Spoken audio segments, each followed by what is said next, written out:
একটি সুন্দর সবুজ বন। পাখির ডাক, হালকা বাতাস বইছে। টুটু খরগোশ তিরিং বিরিং করে লাফাতে লাফাতে আসছে। টুটু আনন্দে গান গাইতে গাইতে, লা লা লা, কি সুন্দর সকাল, আজ আমি অনেক মজা করব। হঠাৎ টুটু দেখতে পায় একটা গাছের নিচে ভোলা ভালুক মন খারাপ করে বসে আছে। তার সামনে একটা মধুর চাক, কিন্তু সেটা অনেক উঁচুতে, তার নাগালের বাইরে।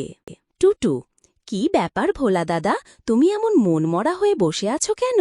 ভোলা ভালুক দীর্ঘশ্বাস ফেলে, আর বলো না টুটু, ওই দেখো গাছে কি মিষ্টি মধুর চাক, আমার খুব খেতে ইচ্ছে করছে, কিন্তু আমি অত উঁচুতে উঠতে পারছি না, লাফ দিয়েও নাগাল পাচ্ছি না। টুটু নিজেও লাফ দিয়ে দেখল, কিন্তু পারল না।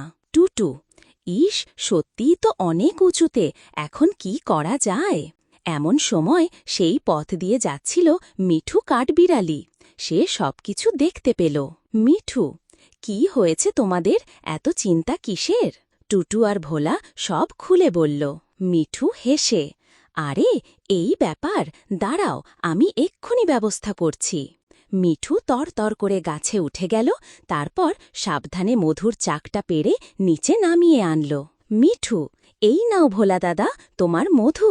ভোলা ভালুক আনন্দে চোখ বড় বড় করে, ওয়াও মিঠু, তুমি তো দারুণ, অনেক অনেক ধন্যবাদ।